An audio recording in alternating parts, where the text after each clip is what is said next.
porque ella tenía algo que a muchas veces nos hace falta: agradecimiento, porque se había encontrado con quien le podía perdonar los pecados. Le voy a pedir que vaya conmigo a la Biblia, a Lucas capítulo 5, versículo 8.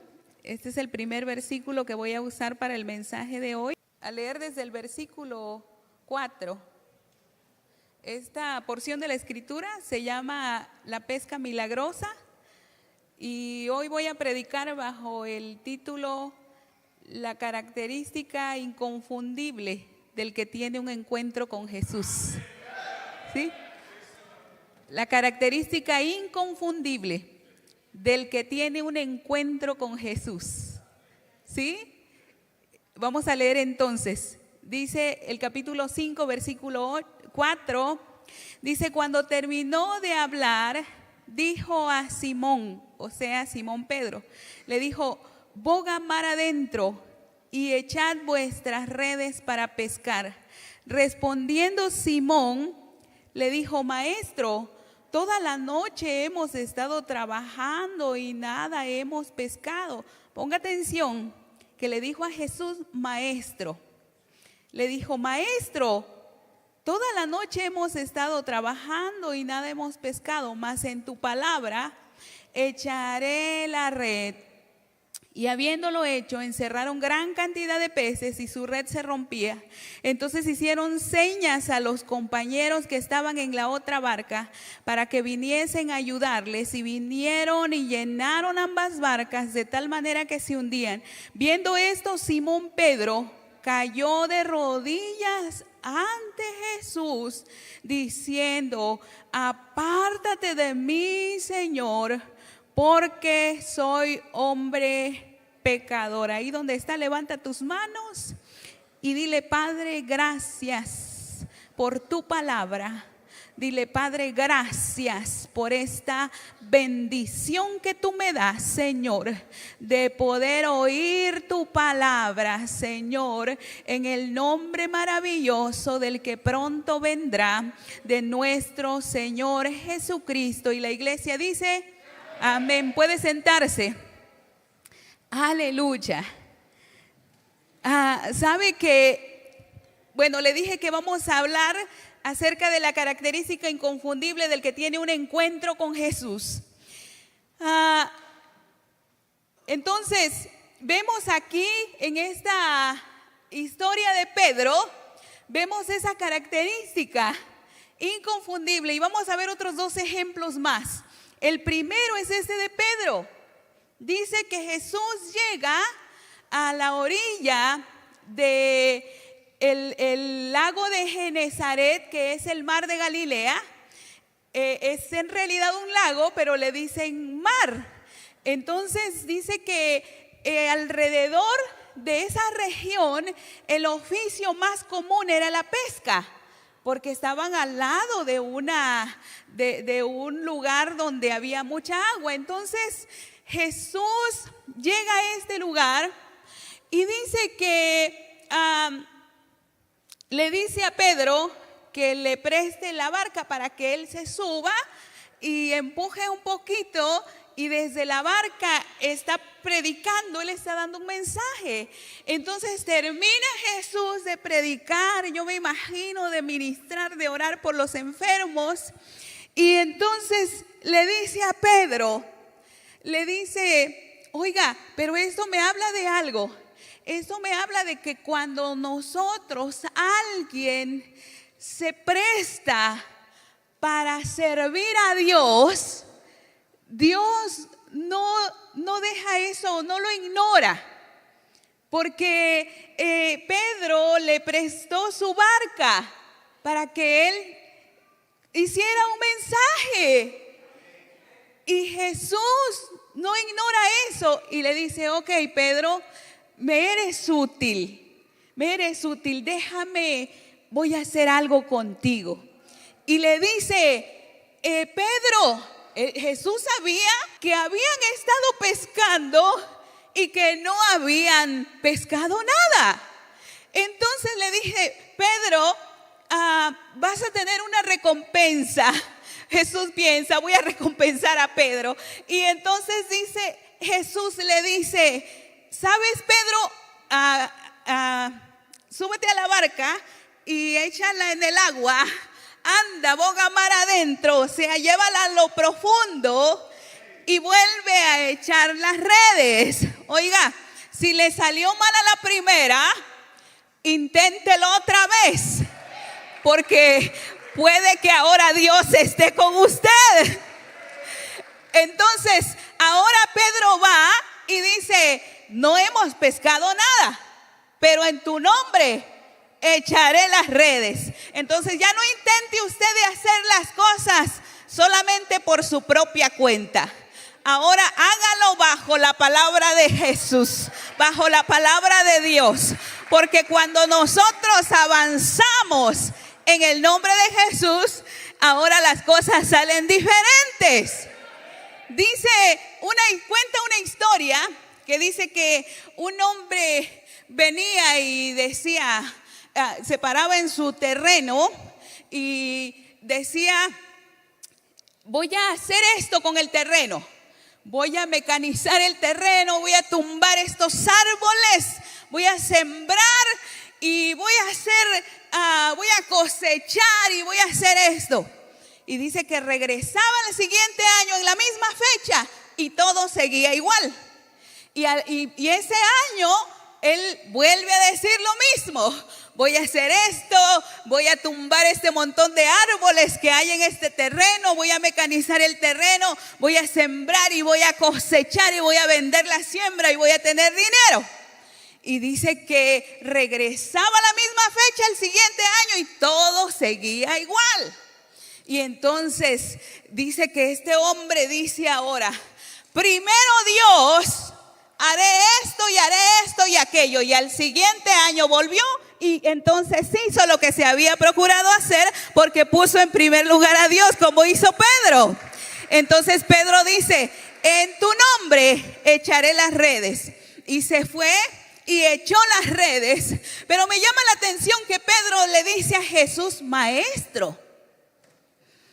Oiga, eso se me hace un poco familiar, que hay gente que probablemente nos dice pastor o pastora, pero probablemente para ellos no somos pastores. Probablemente viene alguien y le dice líder, pero para ellos usted no es líder. Entonces Pedro le decía maestro, pero Pedro no había tenido un encuentro con Jesús el Mesías, con Jesús el Dios verdadero. Entonces dice que sale de esta pesca milagrosa. Pedro empieza a trabajar en su mente y dice, esto no puede ser otra cosa que Dios mismo. Esto no puede, este hombre no es cualquier hombre.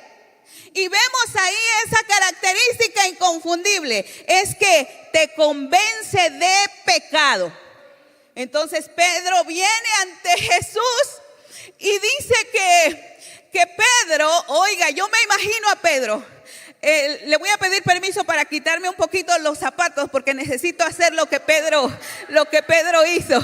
Entonces yo me imagino a Pedro, pastor, caminando, saliendo de la barca, y Pedro, el cuerpo le viene temblando, y Pedro sabe enfrente de quién está parado, y Pedro viene caminando y él no aguanta más y cae de rodillas ante Jesús. Porque cuando alguien se da cuenta que está ante aquel que viene a redimirlo de sus pecados, no hace otra cosa más que caer de rodillas ante el Rey de Reyes y Señor de Señores. Entonces dice que Pedro cae de rodillas y yo me imagino a Pedro, la voz entrecortada, la voz así como que no le salen bien las palabras, y le dice, Señor, apártate de mí porque soy hombre pecador.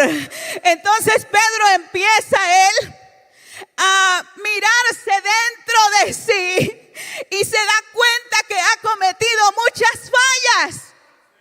No puede el hombre convencerse de la necesidad de un Salvador si primero no es convencido de pecado. Se lo voy a repetir de nuevo. No puede el hombre sentir la necesidad de un Salvador si primero no es convencido de pecado. Sí, porque cuando no hemos sido convencidos de pecado, pensamos que todo lo hacemos bien. Yo no he hecho nada mal. Todo me sale bien. Y me voy a adelantar un poquito porque este es el tercer ejemplo que tengo. Pero aún dentro de la iglesia hay gente que cree que no hace nada mal, que ellos todo lo hacen perfecto. Sí, que todo lo hacen perfecto. ¿Sabe? Que nosotros pensamos que aquel que no está convencido de pecado son los que están allá afuera. Pero hay gente que está dentro de la iglesia, que se siente el perfecto y que todo lo hace a la perfección y que no necesita que nada le sea corregido. ¿Y sabe cuáles son esos? Son los que quieren corregir a todo mundo y ellos no hacen nada incorrecto. Ellos son los don perfectos. Ellos vienen ante Dios, pero vienen con la actitud del fariseo, diciendo: Señor, gracias, porque no soy como estos. No soy como esta chusma, yo sí soy santo, dicen. Oiga, y esa era la actitud de una religiosidad, un fariseísmo terrible, que ahorita vamos a ir para allá. Vamos a al siguiente ejemplo en Lucas capítulo 7, versículo 36. Dice: uno de los fariseos, un fariseo rogó a Jesús que comiese con él, y habiendo entrado Jesús en casa del fariseo, se sentó a la mesa. Entonces una mujer de la ciudad que era pecadora, oiga, pasando por allí, usted no pelee ni se entristezca con aquel que no le valora, porque usted debe de saber su valor.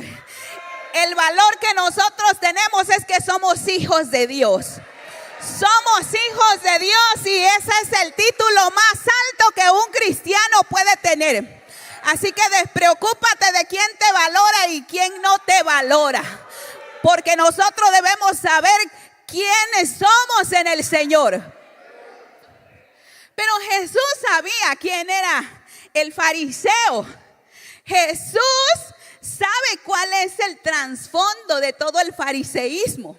Jesús sabe cómo se mueve el fariseísmo. Jesús sabe lo que piensan los fariseos.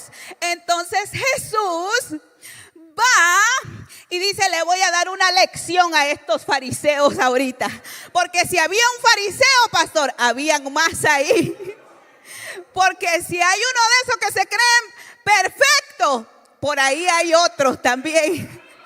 Por ahí hay otros también. Entonces dice que es una religión que surge más o menos por allá en el siglo II antes de Cristo. Dice que el fariseísmo era una religión, una secta que surgió, que ellos tenían la ley, ellos tenían la Biblia, y sí que la tenían, sí que la tenía. Por eso Jesús le dice: lo que los fariseos le digan que hagan, háganlo. Porque ellos tenían la ley, o sea, el Antiguo Testamento de nosotros. Ellos ya la tenían. Entonces, pero dice Jesús: pero no hagan lo que ellos hacen, sino que hagan lo que la ley dice. Aleluya. Entonces, dice que estos fariseos empezaron a crearse ellos costumbres de hombres. Ellos tenían otro libro bien parecido a como son los judíos ahora. Los judíos que no han creído en Jesucristo, ellos tienen otro libro aparte de la ley, que es el Talmud. Y en el Talmud ellos tienen ahí tradiciones, ellos tienen escritos de rabinos de hace muchos siglos, ellos tienen ahí reglas descritas de cómo se debe de llevar a cabo los mandamientos. Y dice que ellos, en aquel tiempo los fariseos, habían hecho lo mismo, tenían la ley, pero ellos tenían otros escritos de las tradiciones. Y allí es donde a ellos se les iba la mano, perdieron el enfoque de la ley y se enfocaron en otra cosa. Que Dios nos libre de eso, ¿verdad? De que teniendo la Biblia en la mano, pero andemos viviendo como a nosotros se nos antoja y andemos viviendo en costumbres de hombres y dejamos a un lado la palabra de Dios. Aleluya, pero nosotros no somos la iglesia tradicional. La iglesia tradicional dice que la autoridad de la iglesia está por encima de la palabra, y la iglesia protestante dice que la palabra de Dios está por encima de cualquier hombre, de cualquier autoridad. Entonces, no nos vayamos a desenfocar y tengamos otras costumbres y dejemos a un lado la palabra. Entonces dice que en esas costumbres que tenían los fariseos, algunas de las que me acuerdo es que ellos decían, había un mandamiento en la Biblia que decía: honra a tu padre y a tu madre. Y dice que ellos decían: mientras traigas el diezmo aquí, no importa si no ayudas a tus padres. Oiga, pero la Biblia manda que debemos de honrar a nuestros padres. Entonces usted puede traer aquí el diezmo, y no le estoy diciendo que no diezme, no, tráigalo, porque a la iglesia no la mantiene el gobierno. La iglesia se sustenta con la ayuda que todos ustedes traen, con la aportación de todos nosotros. Pero óigame, si en su país esos viejitos se están muriendo de hambre, que no tienen nada que comer, y usted acá se la da como el fariseo, de doy diezmo de todo lo que tengo, pero no ayuda a quien tiene que ayudar y no mantiene a los de su propia casa, entonces la Biblia me dice que somos peor que un incrédulo. Y dice que otra cosa que hacían los fariseos es que dice que en el día de reposo ellos no ayudaban a nadie. Ellos no hacían nada por nadie, porque no se puede cargar nada.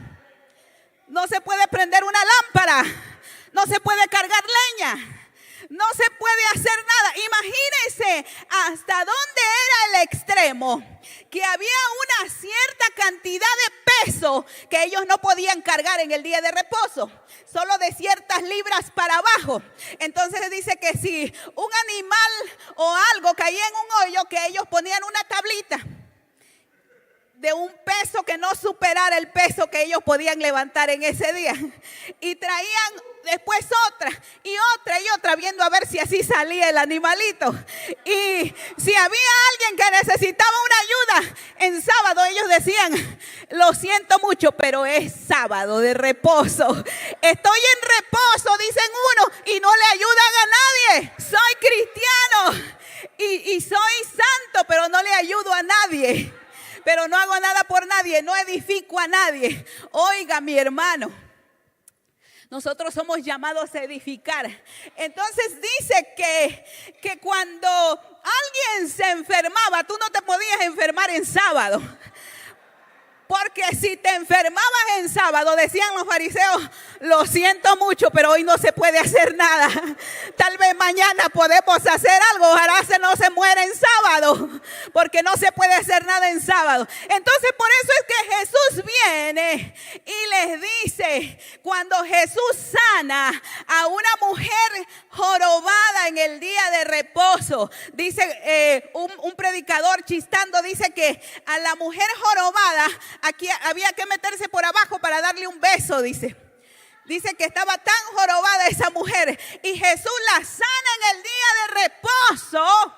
Y dice Jesús dice que los fariseos se molestaron porque Jesús sanaba en día de reposo, y más bien lo perseguían para ver si él hacía algo en días de reposo. Y dice que Jesús le dice: ¿a poco a esta hija de Abraham ¿Ustedes creen que no es justo que yo haga algo por esta mujer a quien Satanás había tenido atada por tantos años? Ese era el fariseísmo extremo. Los fariseos no podían sentarse a comer con un pecador, aunque sea del mismo judaísmo, pero ellos no se podían manchar según ellos. Ellos se iban a contaminar si se sentaban a comer con un pecador. Por esto en esta historia Jesús es criticado por un fariseo. Y dice el 37, entonces una mujer de la ciudad que era pecadora, al saber que Jesús estaba a la mesa en casa del fariseo, trajo un frasco de alabastro con perfume y estando detrás de él a sus pies llorando, comenzó a regar con lágrimas sus pies. Estaba Jesús sentado ahí en la mesa, en la casa de Simón el fariseo. Entonces entra esta mujer. Oiga, hay cosas en la historia que nos dejan con la boca abierta. Entonces en esta historia Jesús permite que esa mujer entre, y no solamente que entre. Los fariseos, un fariseo nunca hubiera permitido esto, que una mujer lo tocara. Una mujer pecadora. Y parece que esta mujer tenía una famita no muy agradable ahí entre la gente. Pero era conocida en el área por una mujer pecadora, no como una mujer temerosa de Dios. Entonces viene esta mujer y Jesús le permite a esta mujer que haga lo que los fariseos no permitían. Y era que alguien que era considerado pecador los tocara, porque ellos era un extremismo por la limpieza, por la purificación, porque ellos no querían, según ellos, contaminarse. Por eso es que Jesús les dice, lo que contamina no es lo que entra, porque era un ritual de ellos, parte de su religión, que ellos tenían que lavarse las manos antes de llevarse algo a la boca. Por eso es que cuando los discípulos recogen espigas para comer en un campo, ellos les dicen que por qué Jesús permite que sus discípulos coman sin lavarse las manos. Entonces era algo extremo con la purificación. Entonces por eso es que ellos no permitían estar cerca de alguien que fuera inmundo o pecador, y ellos no podían dejar que una persona pecadora los tocara. Pero Jesús permitió que esa mujer viniera y se hincara a sus pies, y no solamente que lo tocara, sino que le echara sus lágrimas en los pies, y no solamente eso, que con su cabello enjugara sus pies, y no solamente eso, sino que derramara un perfume caro a sus pies. El fariseo pudo haber dicho, yo no sé cómo esa mujer consiguió, con qué, bajo qué circunstancias consiguió la plata para comprar ese perfume. Pero Jesucristo no vio eso. Jesucristo vio lo que había en el corazón de la mujer. ¿Y qué cosa era lo que había en el corazón de la mujer? Es esa característica de la que estamos hablando, que se convenció de pecado. Ella supo que ese personaje que estaba ahí era un personaje santo, y era una persona que a ella la podía hacer libre de sus pecados. Entonces, por eso ella había algo que esta mujer manifestó. En la historia, cuando la leemos, dice que esta mujer derramó el perfume a los pies de Jesús y se hincó a sus pies y lloró, porque ella tenía algo que a muchas veces nos hace falta. Y esto se llama agradecimiento. Dígalo conmigo, agradecimiento. Y agradecimiento, ¿por qué? Porque se había encontrado encontrado con quien le podía perdonar los pecados. Entonces esta mujer, en ese agradecimiento, derramó el perfume a los pies de Jesús. Y dice que el fariseo empezó a decir: si este hombre fuera un hombre santo y de Dios, no permitiría que esa mujer pecadora lo tocara. No permitiría que esa mujer pecadora estuviera cerca de él. Entonces viene Jesús y dice que eso lo dijo el fariseo. Estaban cavilando en sus pensamientos, dice. Pero que Jesús, como Jesús sabía lo que ellos pensaban, dice que Jesús le dijo: Simón, ven acá que tengo algo que decirte. Entré a tu casa y no me besaste, mas esta mujer, desde que entré aquí, no ha parado de besar no mis mejillas, sino mis pies. Y le dijo también: cuando entré aquí, no me trajiste agua para lavarme los pies, pero esta mujer no ha dejado de enjugar mis pies con sus lágrimas. Y no solo eso, sino que le dice: no me diste ungüento cuando entré, pero esta mujer trajo un perfume carísimo y lo derramó a mis pies. Y le dice: ¿cuál es la clave de ese agradecimiento? Y le dice: al que mucho se le perdona, mucho agradece. Y al que poco se le perdona, pues poco agradece. Entonces nosotros en ese agradecimiento es que hacemos todo lo que hacemos. En ese agradecimiento es que le damos a Dios lo mejor de nosotros. No le damos obras. No le dé más obras a Dios. No le dé más obras a Dios, porque Él es digno de lo mejor de parte de nosotros. No le dé las obras de su tiempo. No diga: ay, si me queda tiempo me voy para el culto. No, esa es una prioridad para el que está agradecido. Esa es una prioridad para el que está agradecido. Hace su lista de prioridades. Y en el primer lugar pone lo espiritual, pone lo de Dios. El que está agradecido pone en primer lugar lo de Dios. Y cuando tú haces eso, va a haber gente que va a pensar que tú eres un tonto o una tonta. Cuando nosotros hacemos eso, va a haber gente que va a pensar que nosotros somos menos capaces, que tenemos menos capacidad. Yo establecí prioridades en mi vida. Yo puse 3 prioridades en mi vida. Moisés y yo pusimos 3 prioridades en nuestra vida, en nuestra casa, en nuestra familia. Número 1 fue prepararnos para el ministerio. Y prepararnos para el ministerio incluye esto que venimos a hacer aquí. Incluye estar ahí presente siempre. Incluye que mi cara sea conocida si es que yo quiero ejercer un llamado. Si es que yo quiero hacer algo para el Señor. Y a eso me dediqué. Dijo Pablo: quiero que crezcan en el conocimiento de Dios. Pero la gente tiene tiempo de todo menos de la Biblia. Tienen tiempo de visitar a menganita, sotanita, fulanita, para chismear, para tomarse el café e irse de las casas a las 12 de la noche y a la 1 de la mañana. Lo siento, pero yo tengo una costumbre. Cuando yo voy a una casa, yo no me quedo ahí más de 2 horas. Porque yo tengo una rutina. Yo no me puedo acostar a dormir sin antes estudiar algo que tenga que ver con Dios y con su palabra.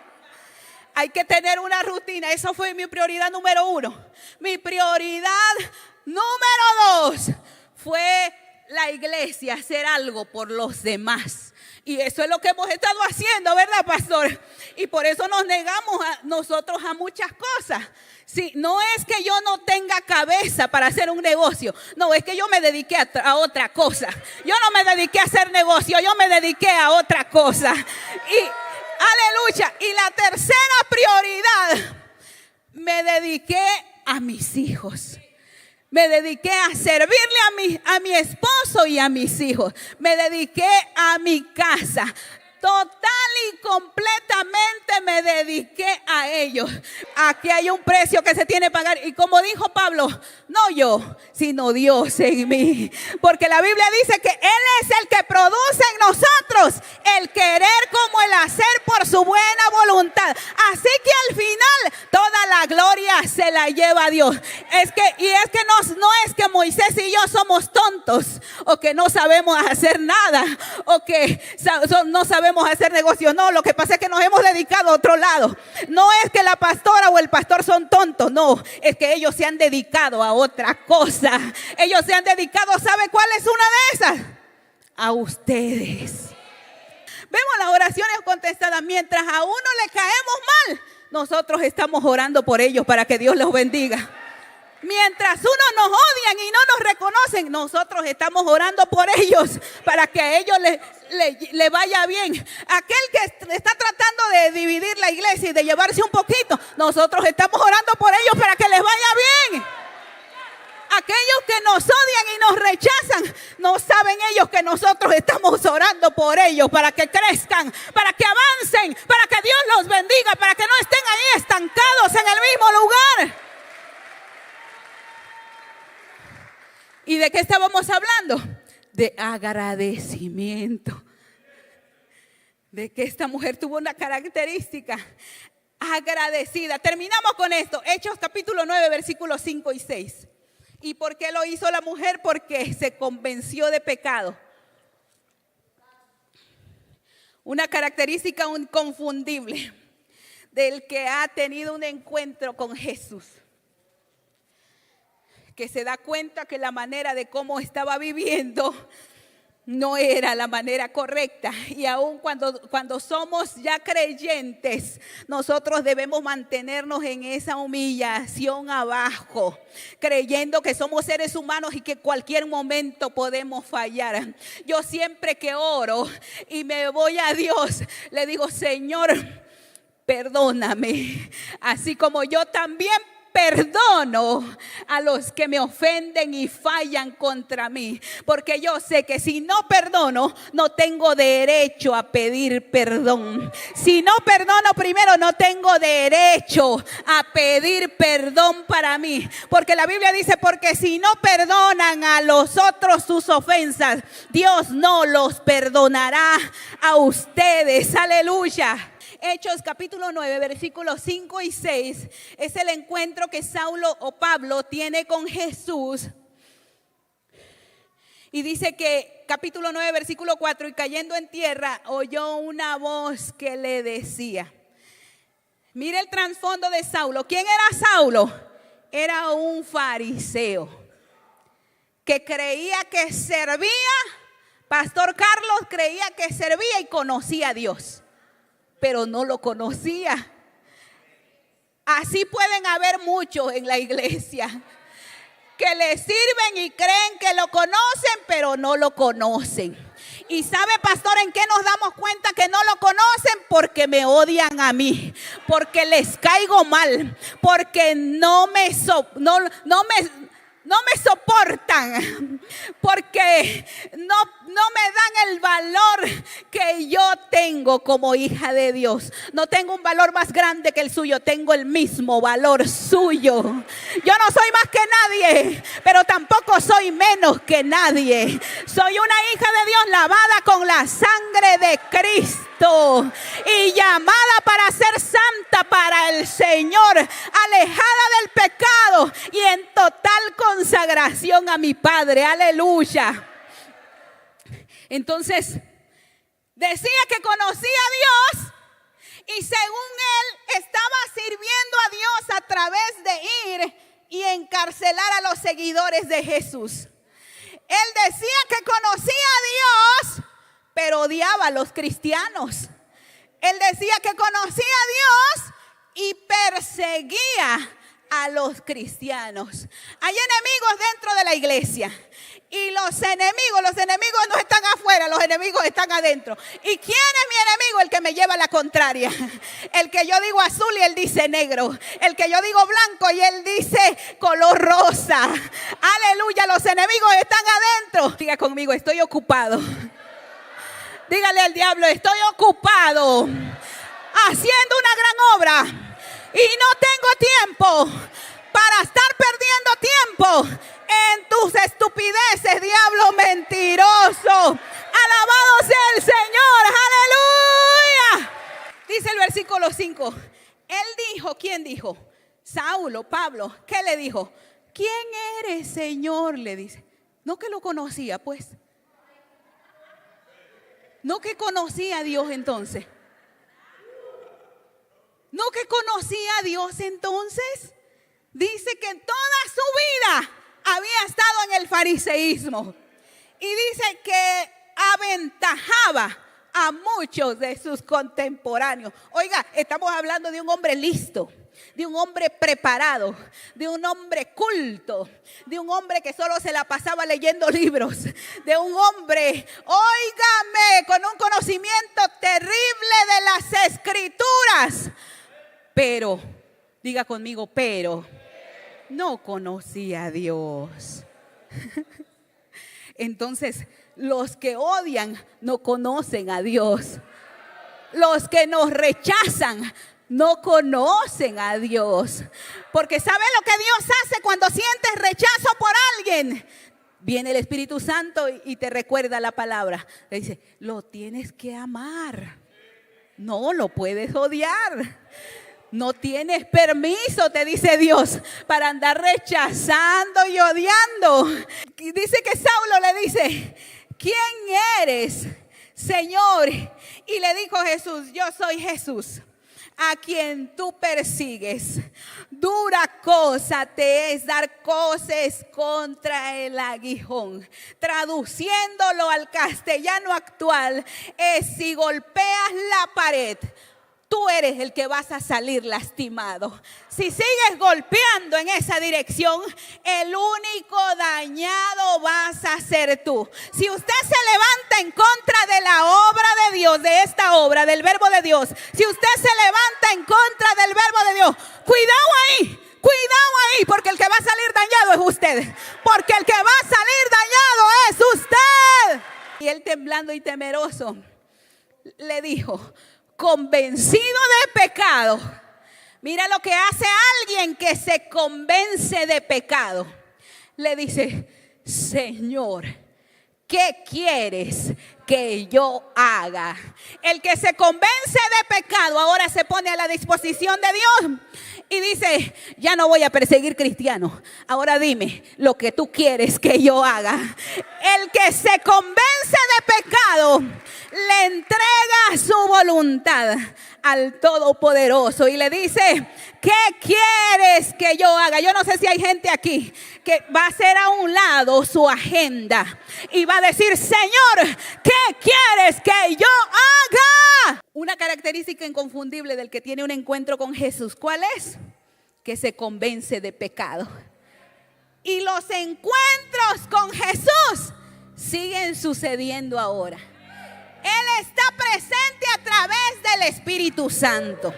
La Biblia dice en Juan capítulo 16:7 que el Espíritu Santo es el que convence de pecado.